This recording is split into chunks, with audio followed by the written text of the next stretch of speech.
اخیرانی خبر می دادا ابن المبارک رحمه الله فرمای من استخف بالعلماء ذهبت آخرته، چاچه د علماء سپکاوی وکړي جنت بدلا سور کی، الله د خاتمه تباہ او برباد کی.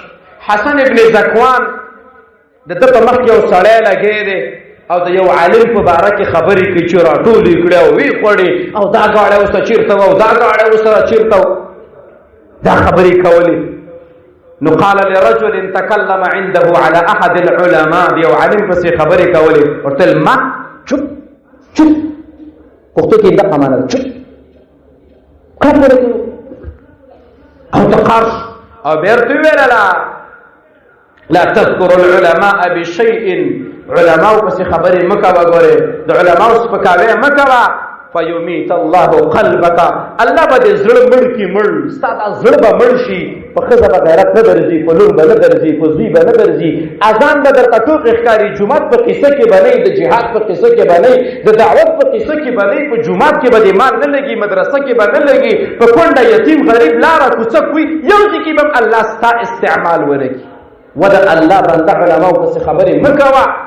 ابن عساکر رحمه الله فرمای ان لحوم العلماء مسمومه، اے خلکو د علماو دا غوښې نه دي، غوښې دیو کې زهر دی، ګوره زهر، او څوک چې زهر خوري ژوند به د لاسه ورکوي، ته به ایمان د لاسه ورکړي، ایمان د لاسه.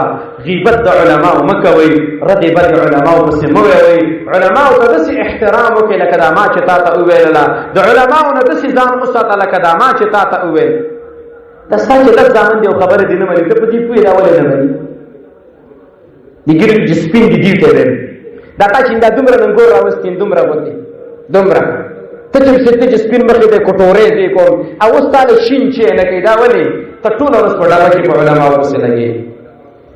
ستا ژوند الله تنګ کړی ژوند مه کوه، عالم پسې خبرې مه کوه. زه وایم نر پکې څه شته چې ما سې د حساب وکړي، پاتې کې کم در پکې نه دي. لس ورځې شل ورځې میاشته تر حساب وکړئ چې دومره سجلې دي دومره دې خوړلي، او زه فرمای الله خوري خدامه ټیک خوب پورا، چکرې پورا، تعلقات پورا، ډوډۍ پورا، جامه پورا.